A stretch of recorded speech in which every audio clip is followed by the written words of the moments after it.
দেশের রাজনীতিতে আওয়ামী লীগের ফিরে আসা এবং নির্বাচনে অংশ নেওয়ার বিষয়টি এখনো অমীমাংসিত, আর এ নিয়ে আলোচনারও যেন শেষ নেই। আওয়ামী লীগকে নিয়ে দলগুলোর মাঝে মতবিরোধ থাকলেও এবার নিজেদের অবস্থান স্পষ্ট করেছেন নতুন রাজনৈতিক দল জাতীয় নাগরিক পার্টির আহ্বায়ক নাহিদ ইসলাম। আরিফ হাসানের প্রতিবেদনে বিস্তারিত জানাচ্ছেন শিহাব ইসলাম। ৫ আগস্ট ২০২৪ ছাত্র জনতার তীব্র আন্দোলনের মুখে দেশ ছাড়েন শেখ হাসিনা। তারপর থেকে ভারতেই রয়েছেন তিনি। শুধু শেখ হাসিনা নন, দলটির তৃণমূল থেকে কেন্দ্রীয় নেতাকর্মীদের অধিকাংশই পলাতক। এমন অবস্থায় প্রশ্ন উঠছে আগামী নির্বাচনে আওয়ামী লীগের অংশগ্রহণ নিয়ে।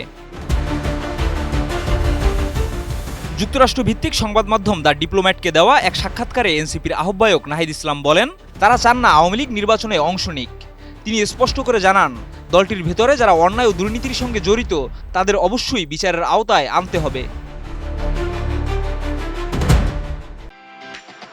নিউট্রিলাইফ ফ্রুট জুস, ভুটানের তৈরি সুস্বাদু আসল জুস।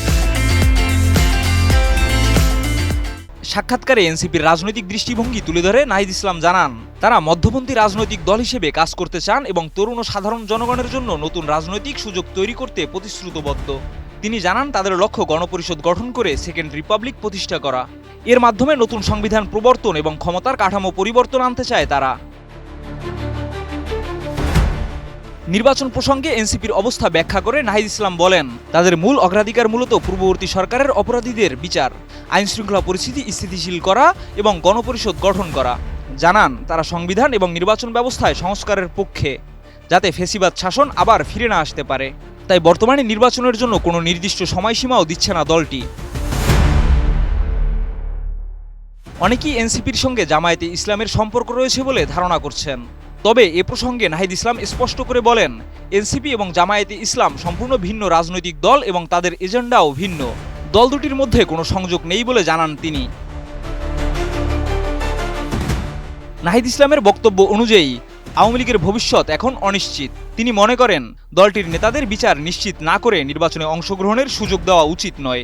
এখন দেখার বিষয়, অন্যান্য রাজনৈতিক দলগুলো এ বিষয়ে কি অবস্থান নেয় এবং আগামী দিনের রাজনৈতিক চিত্র কিভাবে পরিবর্তিত হয়। শিহাব ইসলাম, এটিএন নিউজ।